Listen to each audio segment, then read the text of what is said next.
in an all-new season of Shark Tank, where hopeful entrepreneurs from across the country dream of a chance to secure an investment and gain powerful partners to start, grow, or save their businesses. Last year we did $1.25 million. If the Sharks hear a great idea, they're ready to invest using their own money. How is it worth $1 million? Because it's awesome! And they'll fight each other for a piece of the action. Problem with Robert's offer. There's no problem with Robert's offer. You get nothing. Have you even made an offer? I'm trying to, but you keep interrupting. But first, the entrepreneurs must convince a shark to invest the full amount they're asking for, or they'll walk away with nothing. You're going up against the big boys now with our dollars. It's sink. You're going to get crushed, my friend. Crushed. Or swim. Here's what I'm going to offer you. What? You're kidding. Sorry, can I... You're screwing up, Rusty. Who are the Sharks? They're self-made millionaire and billionaire investors who are entrepreneurs themselves. Kevin O'Leary is a venture capitalist who turned a $10,000 loan into a software business worth $4.2 billion. Lori Grenier, the queen of QVC, holds over 100 patents and has launched over 300 products, grossing over $500 million in retail sales. Damon John is a fashion mogul and branding expert who grew his homemade clothing line into the globally recognized fashion brand FUBU. Robert Herjavec, the son of an immigrant factory worker, is now a technology mogul who sold his first internet companies for over $350 million. And Mark Cuban, notorious billionaire entrepreneur and the outspoken owner of the Dallas Mavericks.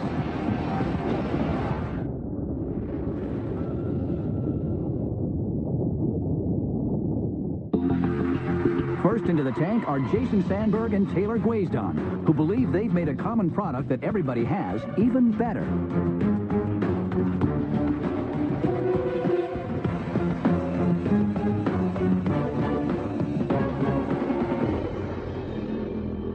Hi, my name is Jason Sandberg. And my name is Taylor Gwazdon. We are the proud owners of Lit Up Corporation, and we are seeking $100,000 for 10% equity stake in our company. We are very excited to be here and to finally introduce the Lit Up Cooler. The Lit Up Cooler is the first and only cooler with built-in LED lighting. These bad boys give you the ability to find what you're looking for. It's as simple as that. This is not rocket science. This is exactly how I came up with the idea. I was camping with my family. I was thirsty, about 4 hot dogs deep, wanting an ice-cold beer. I went to my cold, dark cooler. I began sloshing around, frozen-handed, trying to find what I was looking for. I found a can, I popped it open, and it was a soda.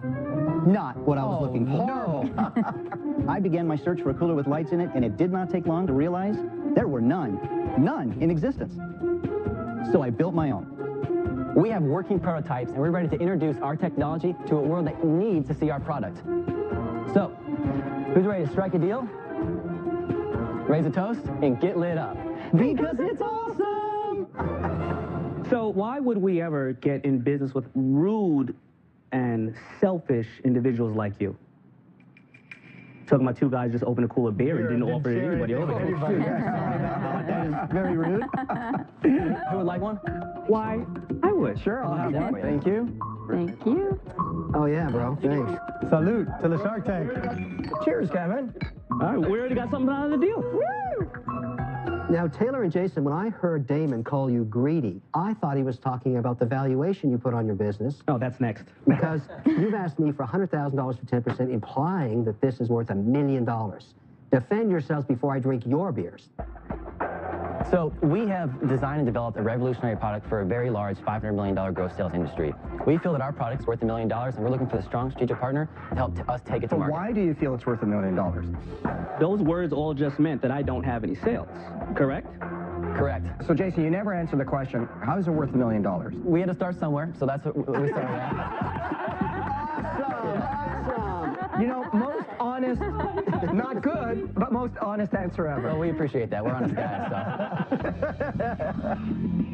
Have you shown it to any buyers in the large box stores that sell all of the coolers?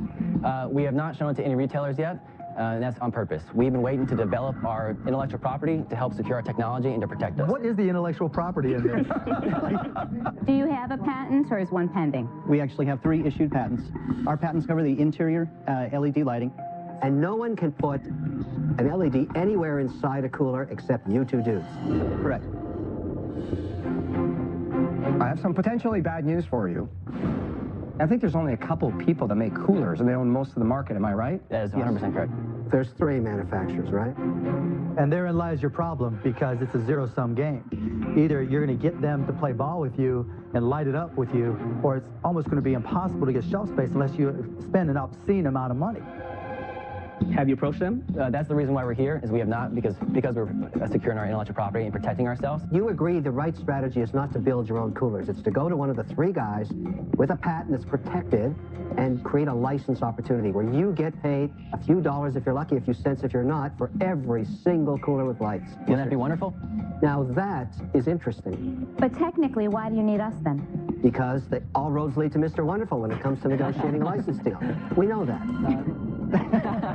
Taylor and Jason, you're asking $100,000. 10% means $1 million.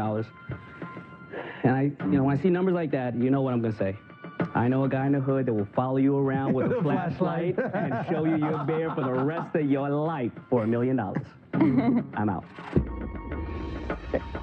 David's got half the hood employed now. I think it's interesting. I'm not sure how big a need there is for it. Anybody could really buy a tap light and put it in their cooler. That's correct. And for that reason, I'm out.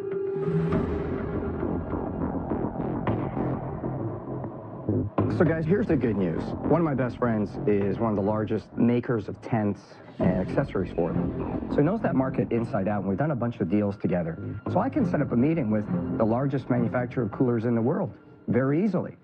I'll give you the $100,000 for 25% of the company, and we'll see what happens at the meeting. I'll tell you what, guys. I love the beer. Thank you. I'm out. Say yes before he changes his mind. All right, the problem with Robert's offer no problem with Robert's there's offer. only one potential there, his friend. It won't work unless you have 2 bids. Because what you want to create is the potential of this market in their minds. If there are 2 bidders, the advance is huge. If there's 1, you get nothing. This is what Uncle Kevin knows. And this is where he brings the big value. Only an idiot will walk into a meeting and give the impression that there isn't other players on the market. The way you get maximum value is by creating a position with the first guy so that they feel a certain amount of pressure so you don't walk across the street. Robert's wrong because you are working in an oligopoly. There are 3 companies that own over 80% Have you even made an share. offer? I'm trying to, but you keep interrupting me. I'm going to make it easy. I'm not going to ask for any equity at all. I'll give you the $100,000 for 1/3, 33% of whatever we get to license it from a cooler manufacturer, whichever one it is. But I'm there by your side negotiating it, hockey sticking it, soccer balling it, race driving it along with you. Guys, he's just blowing smoke. We're all good at negotiating up here. I like to depend on people who've been in the business. Kevin negotiates from a point of aggression. I'm happy to walk in with my friend who's been doing business with these guys for 20 years, and they'll be honest with you and tell you whether there's a deal here or not. Can we consult for just a minute? Absolutely. Hey guys, I'll make it really easy. If that offer's attractive for you, go for it. I'm out. Whoa.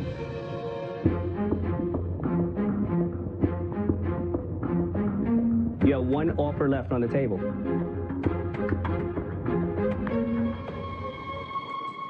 Let's do business, Kevin. I'm very excited, gentlemen. I'm going to drink a beer in your honor. Kevin, you just got lit up by lit up. Thank you very much. It's great. It's very interesting.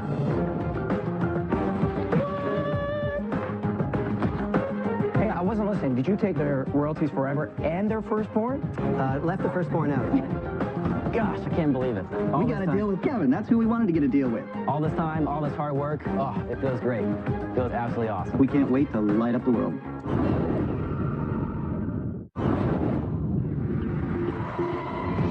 Next up is Dave Alwyn, who hopes to whet the sharks' appetites with his quality meats.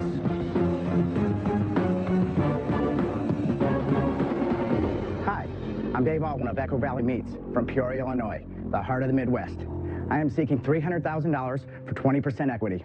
Echo Valley Meats makes the best meat you'll ever eat. We specialize in that old-fashioned butcher shop quality and deliver the most delicious meats from the farm to tables nationwide.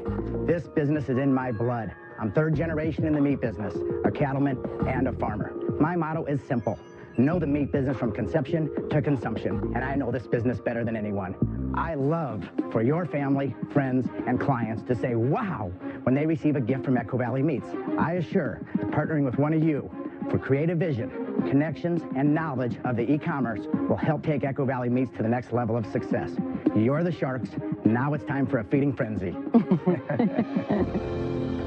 Ladies first. Thank you. Wow. Robert, thank you very much. Thank you. I love cold cuts, sir. Now, I can assure you, making money never tasted so good. Wow. David, can you tell us what we were eating? Sure. The one on your plate, Robert, to the far, your left hand there, that would be a beef tenderloin. That would Very be good. Good. The other one would be our hickory smoked beef brisket, which we slow roast for about 15 to 16 hours That ourselves. was outstanding. The other one is our ham, which is, again, a natural juice ham, so there's no water added to it. And what was this? That is our summer sausage. That is an award-winning summer sausage as well. Fantastic. Tell us about the business side of it. Last year we did $1.25 million Whoa. between retail, catering, and our mail order. So when you say retail, what does that mean? I have a retail store in You have a Peoria. retail store? Yes, in Peoria. Okay. How do customers find you? Right now, it's literally word of mouth.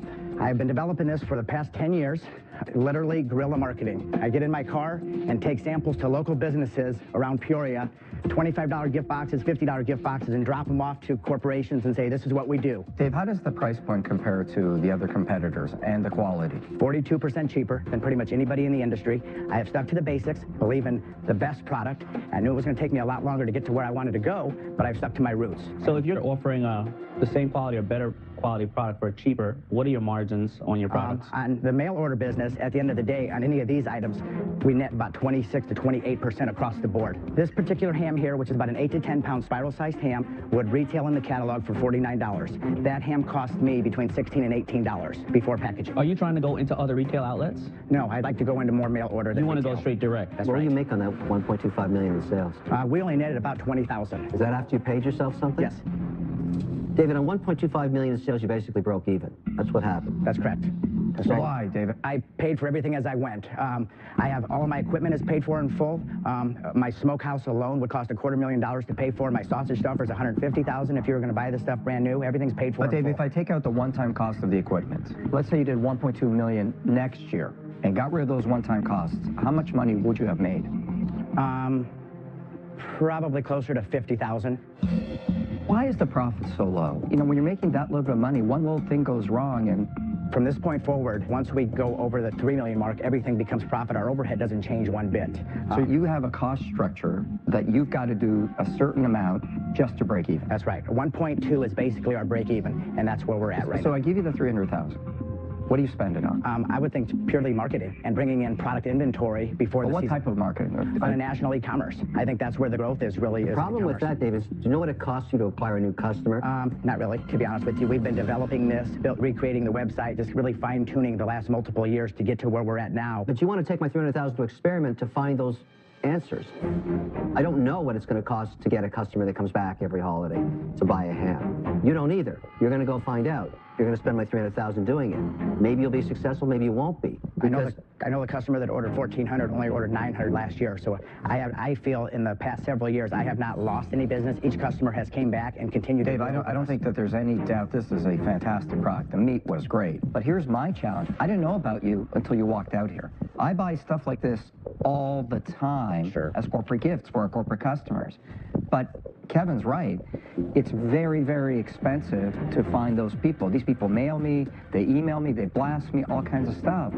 I'm struggling with the 300,000. Like I know that's a lot of money, but I don't know. I think it's going to cost a lot more. My challenge is the same thing. You're going up against the big boys now with our dollars. One point that you said to me that would help you, that was attractive, was yours is a $49 ham, and I think the other hams out there are like $69, $79. And it's a smaller weight also, so they're significantly higher with not as much product. I think that's a real distinct advantage because the other stuff, you're right, Laurie, is I don't way know if it's more. a sustainable It's not an advantage. advantage at all because you're not making money.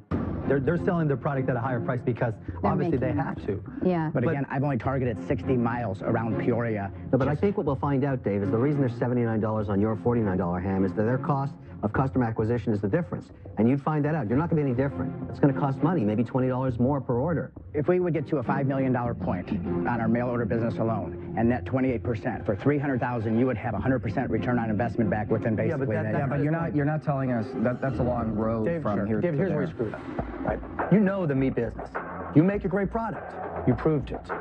But what you've told us is your retail business is your retail business. You see the upside because the margins are greater in the direct mail business, particularly through e-commerce. The one thing you didn't do was come prepared to explain to us why. You're coming in unprepared. That doesn't cut it. I'm out. You're making the assumption people are going to buy your product and stay with you, but you're not answering the question how much it's going to cost to find that customer. I think you came up with $300,000. I asked you, how are you going to specifically spend that? And you say, marketing, national marketing. And maybe it's sending out samples like I did, in my car. Dave, you never want to talk about maybe. Yeah. I grew up on a farm, right? A farmer doesn't go out in the field and throw a bunch of seeds out and says, gee, I hope it's corn next year. Yeah, true. That's what you're doing. True. I'm sorry, I'm out. Okay. But I will take more sausage. There's plenty of that. Can't call your business plan bad because there isn't one. It's kind of an interesting problem we have here, Dave. The product is absolutely spectacular. Thank you. And the strategy to get it into the market isn't there, at least in terms of e-commerce. I don't see the opportunity because you didn't present it to me. I'm out. Damon or Lori? Probably can't tell that, but I generally try not to eat red meat. I eat fish. I'm trying not to go in that area of business. My kids are vegans and things of that nature. So from just that standpoint alone, I'm out. And Lori? I really like you, Thank you. and I think the product is amazing. I have a lot of experience with catalog sales, and it is hard to get your name known, and you do have a lot of competition. I think that you'll make it slowly, but I like to get things out there really quickly to get my return on my investment, and I don't see that happening here, and for that reason, I'm out. Okay. Good luck, David. Well, thank you, guys. Thank you. Have a great day. Good luck. It's amazing. If he wasn't as nice as he was, think about it. He came out here with no plan. we've shredded people with that same thing, but the guy was just a nice guy. Yeah, he gave you And he fed you. He gave us a good piece of steak. Sometimes it's good to feed the sharks. Yeah.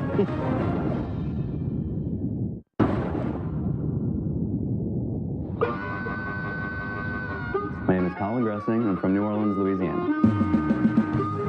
Living in New Orleans is great. Everywhere you look, there's people in costumes, street performers. Everyone's just going crazy. Seeing that dynamic in New Orleans really helped inspire my product. I studied mechanical engineering at Yale. Never really thought of myself as a creative person. So when it does come to building things, I do often find creative ways to solve problems. New order's in. My business doesn't just sell a product. It's really more of a lifestyle. You'll take any experience and make it incredible. Try it. I think it can be the next social phenomenon. And there's something a little bit mysterious about it. I really need investment from the sharks to really get the brand out there and make it a household name.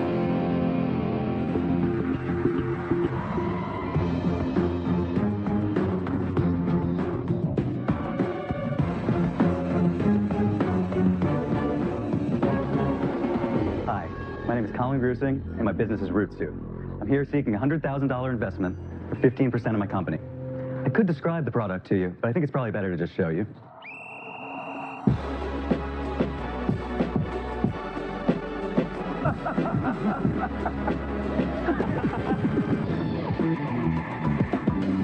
Oh, my Lord. Oh, my God.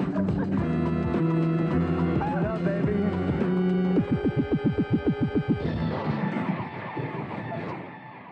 So, this is a Rootsuit. Wearing a Rootsuit is an incredible experience that you can't get in any other way. It lets you stand out in a crowd. It gives you this unique charisma. You are compelled to do things you otherwise wouldn't. Wear a Rootsuit to a concert, you'll probably get pulled on stage. Wear a Rootsuit to the game, I bet you get on the Jumbotron. Wear a Rootsuit to the bank, you probably get 7 to 10. Yeah, that's true. So, back to our business. We started selling root suits in 2008, and as soon as we gave it a name, it blew up. I know we're poised for huge growth, so who wants to join me in the root suit phenomenon? Can you see easily through it? You can see pretty well. Like any costume that covers your face, there is limited visibility. Tell us about sales. Are you making any money? Oh yeah, absolutely. Okay, so last year, what did you sell? Last year we sold a little under 10,000. Dollars? New units. Units. How many So dollars is that's that? 525,000. What? Ooh, you make any money on that? Yeah. Last year was 140,000 in profit. Wow. Wow. Tell us about your sales model. How do you sell it? Where do you sell it? What are your It's all margins? e-commerce. Seems like the natural place for it. No retailers? No retailers. That's a big part of the reason why I'm here. Are you the only guy? Because I'm pretty sure my son, who's 18, all his buddies wear suits like this, and they go to nightclubs and parties. Absolutely. So you have seen it before. That's my question. Would I have seen yours, or is there a bunch of people making these? So we were the first. We started in 2008. We totally originated, opened up this product space. We had quick and profound success. Of course, some people have come in. But So you have competition. We have competition. So Absolutely. you're the main brand. You were the the- first guy. We were the first guys. Is there any brand recognition on the suit itself? Does it say root suit on it anywhere? Like on the foot or anything like that? Just so somebody can say, hey, look, this is where I got it? That's probably a good idea. This is one thing that I'd actually like to investigate a little more. This is super hot right now. You go snowboarding, the kids are wearing this on the ski hills. It's super, oh, there you go. Super hot. But here's the problem. Maybe you created the market, but there's no way to know this is your product. I think it's a big challenge ahead of you. I'm out. Oh, I'm sorry to hear that. I have a definitely answer for that. Go ahead, you got 4 other sharks. Colin, Okay, I appreciate it. I'll tell you too, I think they're very cool. I really like them, but I do think you have a competition problem. I can't see you protecting this in any way, and I can see a lot of other people making it, and so for that reason, I'm out. Let me speak to that before you all think that that's a huge problem. I mean, lots of businesses have competition, and the way that they do it, talking to you now, is through branding. Yep. You know, I mean, how many people came in after you started what you started and make very similar things, but people kept buying yours because you were able to brand it. Correct. I like to put money into things that get really big so I get much richer. That's sort of my strategy. I don't know how this is going to turn into a $50 million squeeze a guy in a suit business. For me as an investment, it ain't there. I'm out. You are making money, We're making a lot of money. but the only way that it's of value to me is to own a good portion of the company, number one. Number two, we know it can go to retail. I'm going to have to give you an offer that's going to be a very sharky offer. I'll give you the $100,000 for 50%. Okay. I really appreciate the offer. That I'm doing the numbers in my head. Contingency on that? Contingency is that we have to get it into retail. Get it into retail. Because then I know my work starts at that point. Well, you got an offer. Let me say I love that contingency, and there's no one in the world I would rather do that with than you. That's great. You may want to hear from Mr. Cuban first. He's been known to do really crazy I want to things. hear what you say to his offer first. Okay. Well, I'm sorry. Can I got really excited. I'd like to take a second to You think don't about seem this really stuff. excited. Yeah, he does. Yeah, He's like, yeah, that's great. So, Colin, it's an interesting position. 3 sharks are out. One has made an offer. The last one is saying, I'm not telling you what I'm going to do until you tell me what the other guy's doing. What do you do? That the people I would love to work with the most would be you two. I think you should throw in 100,000. But I'm not going to work with him. And own 100% of the company? No. Let's keep it at 50. I'm not going to work with Mark. Okay. You should maybe entertain Mark because I'm on the fence. I may actually take that offer back. Often this happens. A dog has a bone in its jaws. It gets to a bridge. Oh, it's in its It jaws. looks down. It sees a reflection of another bone, opens its mouth to get that one, and oh no, the first bone's gone. I mean, there's. I think you've got a bone in your mouth right now, and you don't want to get bones, so you better think a little bit about this.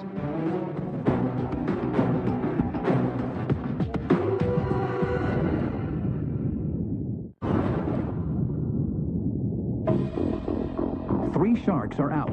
Damon has made an offer of $100,000 for 50% of the company, but Colin may have jeopardized the deal by waiting for Mark.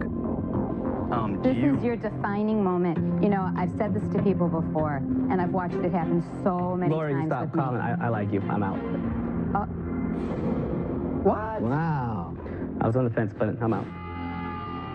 What happened there, Damon? He's taking too long. I know that I would have had to put in a large amount of work. I don't like an indecisive person. Colin, bone and mouth disease. You were exactly right. I'm sorry. Yeah, it's a shame. And now there is one. Look, I think you're smart. I love the business. You're going to keep on growing. You're doing all the right things.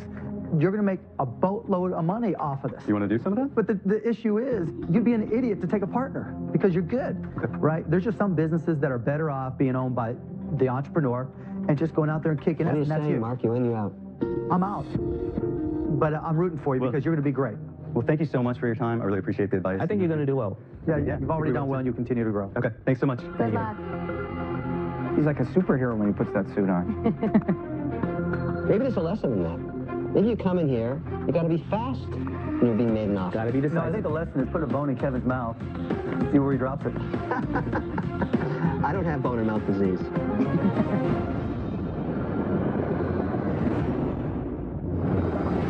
Earlier this season, we watched Lucinda Lent and Juliette Boyston make a deal with Barbara Corcoran for their children's party spot, The Coop. We are thrilled to be in business with you, Barbara. Let's see what they're up to now. Business is booming since we've been on Shark Tank. It's amazing. We're so excited. Sorry, we're all sold out that weekend. Last year, our sales were around $350,000. This year, we're on track to be at $1 million. We have been inundated with franchise requests. We're in talks right now to open a location in Miami and one in Washington, D.C. And we have plans to expand in Los Angeles next year. Hi, Barbara. I've been expecting your call. Nice to see both of you. Barbara has been amazing. I never doubted for a minute that you would succeed. I was so worried that your business would be confined by those walls. With Barbara's help, we figured out a way to expand and get our parties outside of the coop. We've just launched the Coop Parties to Go, where we bring a cool Coop party to your house. And we've also created the Coop Crate, so we can pack up all the cool Coop stuff and ship it to you anywhere in the country. The party's here! We have so many mums that come to us who say, I've got this great idea. And then they'll say, because we saw you on Shark Tank, we know that it's possible. You can be a mum, you can have kids, and you can live your dream.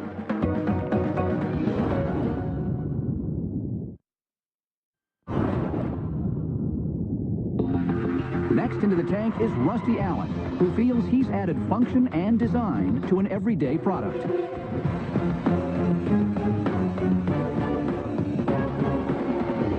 Hi, Sharks. My name is Rusty Allen. I'm an industrial design entrepreneur and the founder of Gobi H2O. I'm asking for a $300,000 investment for 10% of my company.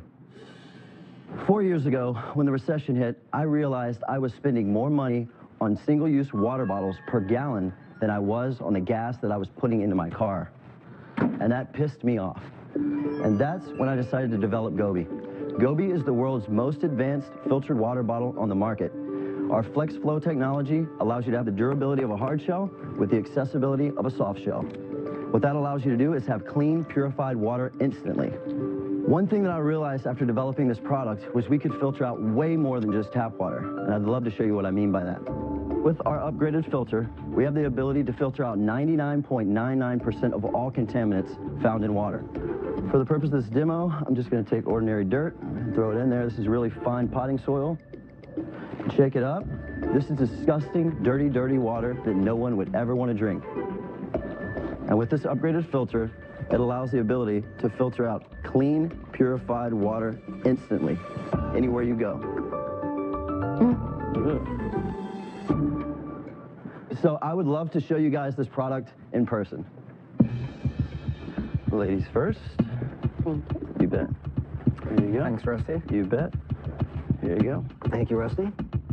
Which one of you sharks wants to invest in clean, purified Gobi success? Are you looking to sell this, Rusty, as a mainstream product in America to compete with all the other water containers, or are you trying to go into the specialty niche of providing purified water in countries where it's not available? Right now, the special filter is a prototype, and that's a great thing, and that shows the power of our technology. But my main focus right now is to compete with single-use water bottles here in America. But don't you think here in America people are pretty comfortable filling up their existing bottles today with water out of the tap? They don't need the extra cost of a filter. Kevin's right, shockingly. Not only are we accepting tap water or other forms of water outside the bottle, but there's also other filters that filter good enough. Yeah, Rusty, I mean, my kids have a water bottle that has a filter on the inside of it, and they've had that for, my gosh, 3 years? They're probably not the same kind of filter this is. No, it is. The only difference I see in yours is that you have this soft, compressible area and a harder shell, the two combined together. I haven't seen that, but I have seen multiple products where there is a filter just like yours that takes out 99.9% of the contaminants that you can either put into different water bottles or that already come built inside.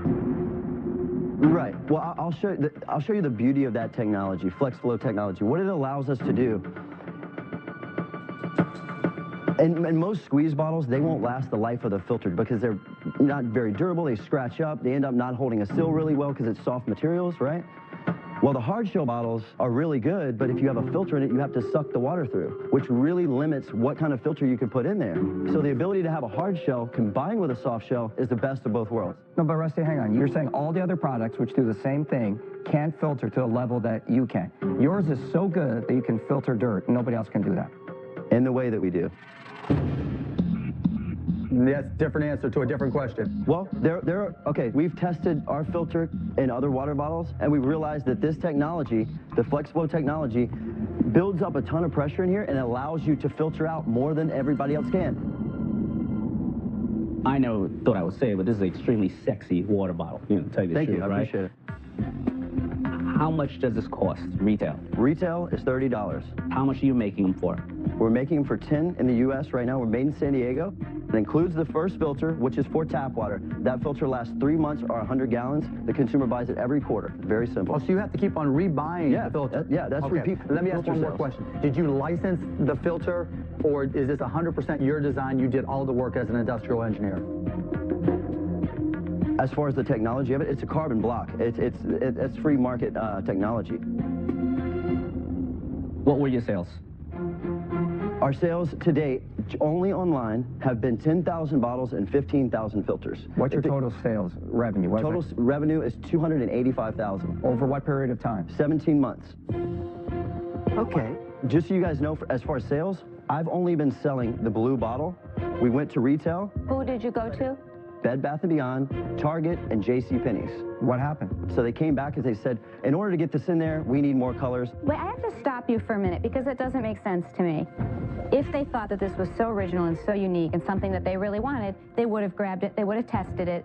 So my feeling is you didn't get into them because there are already so many others out there like it, and they probably have a less expensive version. I like that you are creative and that you're trying to do something and be an entrepreneur, but I think there's tons of competition out there, and for that reason, I'm out. Okay, that's fine. I have a different issue with you, Rusty, which we haven't addressed yet. Explain to me why you're worth $3 million today and how it's going to be worth more tomorrow. Because unless we get past that, Rusty, I don't care what colors the bottles are. You're not getting any of my money. Well, first of all, you guys know every human being on the earth, the richest man in Beverly Hills and the poorest man in Kenya, both drink water. And besides breathing oxygen... That's just a horrible sales pitch, Rusty. Come on. Listen, I'm just saying how broad it is. Let me get back to my... It's an obvious broad market. Okay, Rusty, here's the bottom line. What you should have said is that you were going to sell $3 million worth of these bottles in the next 12 months, make $500,000 or $600,000 in profit. I would have had a debate with you. We would have stayed engaged. You never did that. I'm out. Rusty, let me clarify your problem for you, okay? You've got really cool looking bottles, but you're trying to be in the water filtration business. The part that differentiates you, that makes it a really cool product, you're not focusing on at all. If you just walked in and said, you know what, we have the coolest, hippest, best looking bottles on the planet, and by the way, if you have a user who has a need for daily filtration, we have a solution.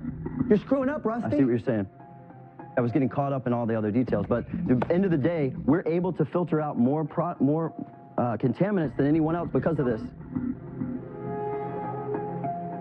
Rusty, look, I'm going to make it simple. I'm out, right? You're selling the wrong thing. Rusty, you seem like a nice guy, but that was just a really convoluted presentation, my friend. I mean, that was just so bad. I don't think you understand the business that you're in.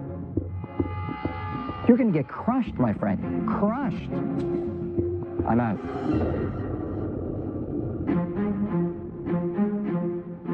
I'm sitting here quietly rooting for you, but every one of the charts are bringing up really, really valuable points.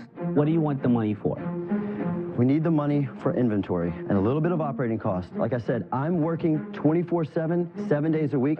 Rusty, just because... Now listen, Rusty, just because really you quick? work hard doesn't mean you're going to be successful. No, listen. I want to hear this. I want to hear this, Rob. I will work harder than anyone has ever worked for you, I swear. I've been dedicating my entire life to this. I have a pad next to my desk that I sleep on and wake up and work. I do not stop working, dude. How much debt is on the company? None. You may want to take a nice swig of the water because I got an offer coming to you. You're kidding.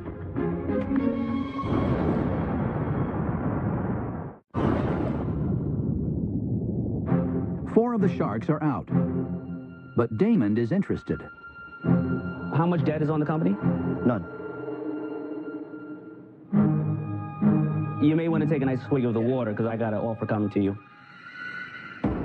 You're kidding. I'll give you $300,000 for 40%. With this contingency, we have to get it into a big box retailer. What do you think about 20%? I think that you're coming in here for smart money, right? Yep. But I also believe $300,000 for 40% is what this deal is worth. I'll just sort of sum up what I'm selling here. No, you don't need to. He's made you an offer. I would ask you, could I call my business partner? I have an advisor, graduated from Cornell. He's an amazing guy. He would give me great advice on this. Absolutely. You want to call? Sure. Yes. Thank you, guys. I no hard feelings that you're out. No big deal. I appreciate your offer, Damon. Okay. Thanks a lot. Is he leaving? Hey, Rusty, how's it going? It's going great, man. I was a little confusing, I guess, on the way that I presented things. Damon, I'm shocked. Damon, that was the most confusing presentation we've seen in... All the sharks are out except Damon. Okay. And he's offering $300,000 for 40%. So basically, he's valuing the company at $700,000. It's so not worth $3 million. Guys, stop talking me out of this. I'm gonna ask one more question, and then if they're good with it, good, and we'll figure it out. Sounds great. All right. Good luck, bud. There's so much competition, this Damon. is a challenge. But these are badass looking bottles. Okay, Rusty, before you say anything, let's just summarize where we're at. Okay. There's only one shark left, Damon, who's interested in your deal. He offered you $300,000, not for 10%, which is what you wanted. It's $300,000 for 40% with a contingency. But the retailers you've been talking about that are so excited about your product actually bring it in and start selling it. What are you going to do? I would really like to see what you thought about bringing a couple more sharks in. Mark Cuban and Lori. For the demo purposes, as well as the Mavs and the sports licensing potential there. Rusty, I'll tell you the truth, though. This is such a gamble and a flyer that I would want that big reward, so I wouldn't want them in the deal. $300,000 for 40%. And you guys are all still out, for sure, 100%. He just said he didn't want us in, so it's his call. Okay, so you guys' offers are still completely off the table after I left? Unless you want to give up more equity.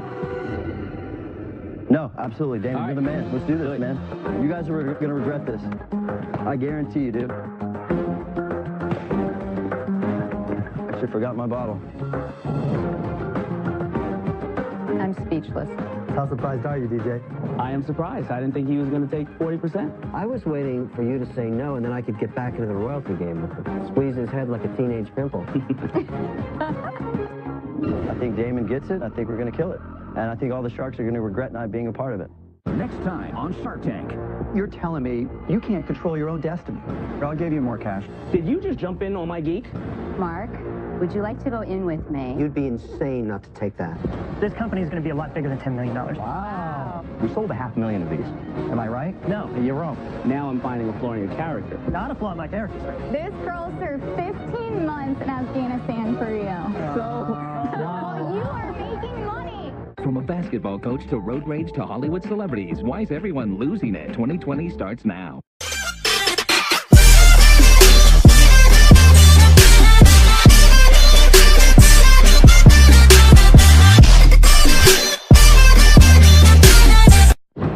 The Sharks are back in an all-new season of Shark Tank, where hopeful entrepreneurs from across the country dream of a chance to secure an investment and gain powerful partners to start, grow, or save their businesses. Last year we did $1.25 million. If the Sharks hear a great idea, they're ready to invest using their own money. How is it worth $1 million? Because it's awesome! and they'll fight each other for a piece of the action. Problem with Robert's offer. no problem with Robert's offer. You get nothing. Have you even made an offer? I'm trying to, but you keep interrupting. But first, the entrepreneurs must convince a shark to invest the full amount they're asking for, or they'll walk away with nothing. You're going up against the big boys now with our dollars. It's sink. You're going to get crushed, my friend. Crushed. Or swim. Here's what I'm going to offer you. What? You're kidding. Sorry, can I... You're screwing up, Rusty. Who are the sharks? They're self-made millionaire and billionaire investors who are entrepreneurs themselves. Kevin O'Leary is a venture capitalist who turned a $10,000 loan into a software business worth $4.2 billion. Lori Grenier, the queen of QVC, holds over 100 patents and has launched over 300 products, grossing over $500 million in retail sales. Damon John is a fashion mogul and branding expert who grew his homemade clothing line into the globally recognized fashion brand FUBU. Robert Herjavec, the son of an immigrant factory worker, is now a technology mogul who sold his first internet companies for over $350 million. And Mark Cuban, notorious billionaire entrepreneur and the outspoken owner of the Dallas Mavericks.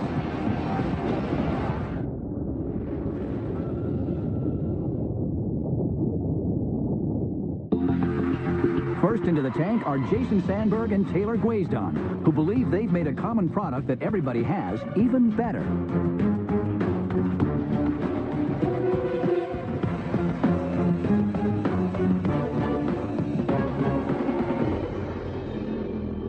Hi, my name is Jason Sandberg. And my name is Taylor Gwazdon. We are the proud owners of Lit Up Corporation, and we are seeking $100,000 for 10% equity stake in our company. We are very excited to be here and to finally introduce the Lit Up Cooler. The Lit Up Cooler is the first and only cooler with built-in LED lighting. These bad boys give you the ability to find what you're looking for. It's as simple as that. This is not rocket science. This is exactly how I came up with the idea. I was camping with my family. I was thirsty, about 4 hot dogs deep, wanting an ice-cold beer. I went to my cold, dark cooler. I began sloshing around, frozen-handed, trying to find what I was looking for. I found a can, I popped it open, and it was a soda. Not what I was looking for. No. I began my search for a cooler with lights in it, and it did not take long to realize there were none in existence. So I built my own. We have working prototypes, and we're ready to introduce our technology to a world that needs to see our product. So, who's ready to strike a deal, raise a toast, and get lit up? Because it's awesome! So why would we ever get in business with rude and selfish individuals like you? Talking about 2 guys just opened a cooler beer and didn't offer it to anybody over there. That is very rude. Who would like one? Why, I would. Sure, I'll have one. Thank you. Thank you. Oh, yeah, bro. Thanks. Salute to the Shark Tank. Cheers, Kevin. All right, we already got something out of the deal. Woo! Now, Taylor and Jason, when I heard Damon call you greedy, I thought he was talking about the valuation you put on your business. Oh, that's next. Because you've asked me for $100,000 for 10%, implying that this is worth $1 million. Defend yourselves before I drink your beers. So we have designed and developed a revolutionary product for a very large $500 million gross sales industry. We feel that our product's worth $1 million, and we're looking for the strong strategic partner to help us take it to market. Why do you feel it's worth $1 million? Those words all just meant that I don't have any sales, correct? Correct. So, Jason, you never answered the question, how is it worth $1 million? We had to start somewhere, so that's what we started at. You know, most honest, not good, but most honest answer ever. Well, we appreciate that. We're honest guys, so. Have you shown it to any buyers in the large box stores that sell all of the coolers? We have not shown it to any retailers yet, and that's on purpose. We've been waiting to develop our intellectual property to help secure our technology and to protect us. What is the intellectual property in this? Do you have a patent, or is one pending? We actually have 3 issued patents. Our patents cover the interior LED lighting. And no one can put an LED anywhere inside a cooler except you 2 dudes. Correct. I have some potentially bad news for you. I think there's only a couple people that make coolers, and they own most of the market. Am I right? That is 100% correct. There's 3 manufacturers, right? And therein lies your problem, because it's a zero-sum game. Either you're going to get them to play ball with you and light it up with you, or it's almost going to be impossible to get shelf space unless you spend an obscene amount of money. Have you approached them? That's the reason why we're here, is we have not, because we're securing our intellectual property and protecting ourselves. You agree the right strategy is not to build your own coolers. It's to go to one of the three guys with a patent that's protected and create a license opportunity where you get paid a few dollars if you're lucky, a few cents if you're not, for every single cooler with lights. Wouldn't that be wonderful? Now that is interesting. But technically, why do you need us then? Because all roads lead to Mr. Wonderful when it comes to negotiating a license deal. We know that. Taylor and Jason, you're asking $100,000, but 10% means $1 million. And when I see numbers like that, you know what I'm going to say. I know a guy in the hood that will follow you around with a flashlight and show you your bear for the rest of your life for $1 million. I'm out. David's got half the hood employed now. I think it's interesting. I'm not sure how big a need there is for it. Anybody could really buy a tap light and put it in their cooler. That's correct. And for that reason, I'm out.